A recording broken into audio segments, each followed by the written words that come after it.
this post-apocalyptic sky. There's lava welling up from the ground. We know the devils have been digging into the cosmodrome for years. They've been looking for something. Well, what they found is SIVA. It is a nanotechnology that can be used to shape things, but they're not trying to use it to build. They're trying to use it to destroy. They've started mutating their bodies, turning themselves into giant monsters, transforming the landscape, even of the Cosmodrome, into this horrible, burning fortress world. Hell's loose in old Russia. Every second we stand here, SIVA's influence spreads and the Devil Splicers grow more powerful. Keep fighting, Guardian.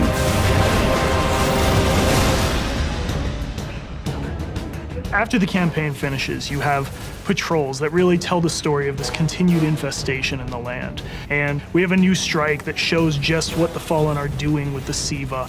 It's this spooky place called the Wretched Eye. There's this really neat boss encounter.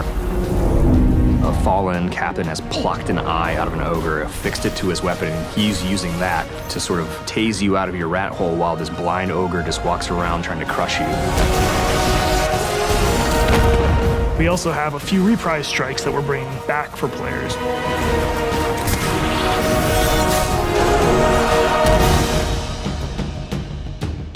We very consciously set out to create a journey.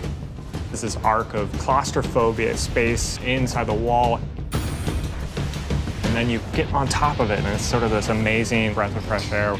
You get this vista from the Cosmodrome, it's lit on fire, and there's this death Zamboni who's just trying to crush your bones to dust. This giant machine with a ball arm, spikes on it. What does it mean in a raid when you got to run? I actually want that tension to exist. There's something really emotionally powerful about going on a journey, reaching to the top of the mountain, and then crashing back down, confined once again. I think players had a lot of fun when they played Court of Oryx on the Dreadnought, and so we wanted to create a similar type of experience in the Plague Lands, give it this different theme. You ready for this? Almost Thunderdome, Mad Max kind of feel, where you jump into the ring and the walls get closed off and then it's just Fallen start pouring out. Here they come. And you get a giant flaming axe and you just start beating the crap out of guys.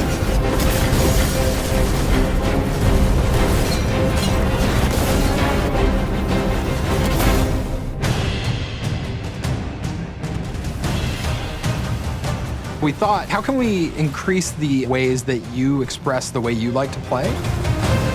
And what we came up with was putting different talents on the artifacts. The artifacts are these relics of the fallen Iron Lords. So you'll quest to earn one of those, and then your last step of that is taking that artifact to the statue of the fallen Iron Lord, fully empowering that for you to use as a player.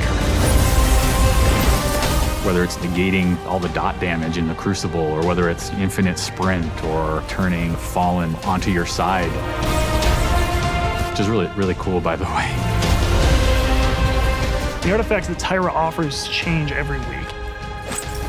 So there'll always be something new and exciting for players following the campaign.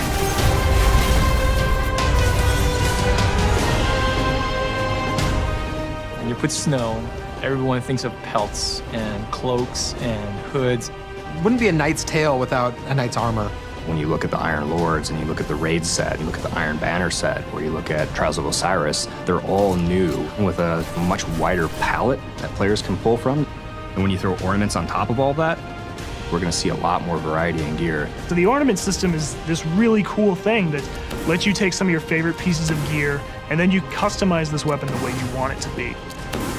You got your raid weapons, we got your Iron Banner, we got new exotics, old exotics. Do you like sidearms? We got all the sidearms this time around. Gallahorn, enough said.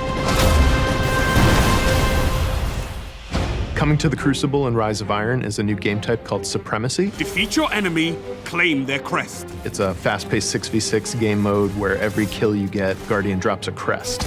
Picking up the crest gives you points. Their glory goes to you, Guardian. It's a constant battle over picking up crests and making sure that you're with your team and not out of position. If you pick up an enemy crest, you deny the enemy those points. Excellent recovery. We have new maps. We always have new maps. There's Last Exit, lots of twists and turns, lots of really good close combat. Then there's Skyline, a Clovis Bray headquarters building on Mars. It's a symmetrical, large map. The last one is Floating Gardens, which is an open map. One thing we're really excited about in Rise of Iron is the introduction of private matches. Can't wait to see what people are going to do. They're going to be able to fire up whatever match they want, play with their friends, host tournaments, have fun arcadey games. They don't have to worry about our matchmaking stuff. They can do it all themselves.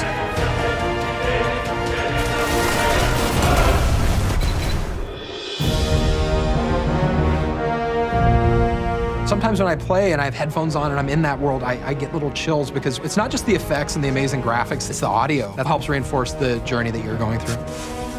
We really want Destiny to feel like it's a natural world that you inhabit, like it's a world that could exist, that does exist. The score is incredibly strong, and the work that the audio team has done on this game, it lights you up. It becomes something bigger than just a mountain and just a fight. It becomes an experience, and you hopefully get lost in it. That sense of fun, that sense of adventure, that sense of the unknown, I want to see that translate to our fans and our players. When you see your character at the end of the campaign, I really, really hope that you feel triumphant and proud, like, wow, I'm becoming an Iron Lord.